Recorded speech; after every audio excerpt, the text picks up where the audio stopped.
क्योंकि ये उन चंद झूठों में से एक है जो कि किताब के हिसाब से बिल्कुल सही है, क्योंकि वो इमोशनली इतने चार्ज्ड होते हैं उस टाइम पे कि आप जैसे प्रेज करोगे उन्हें अच्छा फील होगा।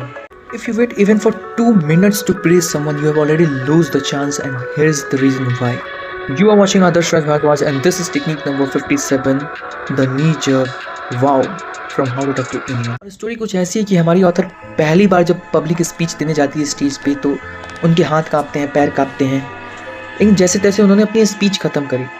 और स्पीच ख़त्म करने के बाद वो अपने फ्रेंड्स के बगल में आके बैठी इस उम्मीद में कि उसे शायद प्रेज किया जाए, लेकिन उसके फ्रेंड ने ऐसा ना करते हुए उसके पास समथिंग डेजर्ट कुछ था, उसने पूछा हैव सम डेजर्ट लील। तो वो एक्सपेक्टेशन में थे कि उसे प्रेज किया जाए, लेकिन ऐसा नहीं हुआ। बाद में प्रेज आया भी तो तब तक काफ़ी देर हो चुकी थी। So the rule is simple, जैसे ही कोई कुछ बड़ा करे, कुछ अच्छा करे, प्रेज देम इमीडिएटली, क्योंकि उस इंस्टेंट पे वो इमोशनल हाइक पे होता है कि अगर आप उसे प्रेज नहीं करोगे तो शायद वो डीमोटिवेट हो जाए। वो इस उम्मीद में होता है कि उसने कुछ स्टेज पे करके आया है तो आपको उसे प्रेज करनी चाहिए।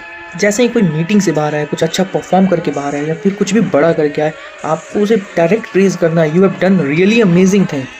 अगर उन्होंने जेन्युइनली कुछ अच्छा नहीं भी किया हो तो you should have to praise them at that moment, right? You will surprised, but किताब में ऐसा लिखा है कि अगर उस मोमेंट पे अगर वो कुछ अच्छा परफॉर्म करके नहीं भी आते फिर भी उन्हें प्रेज कर दो, क्योंकि वो इमोशनली इतने चार्ज्ड होते हैं उस टाइम पे कि आप जैसे प्रेज करोगे उन्हें अच्छा फील होगा, क्योंकि ये उन चंद झूठों में से एक है जो कि किताब के हिसाब से बिल्कुल सही है। नेक्स्ट टाइम जब भी आप किसी को भी देखो कि उसने कुछ अच्छा किया, बड़ा किया, बढ़िया किया, तो रुको नहीं, तुरंत बोलो wow, you have done something really great in your life.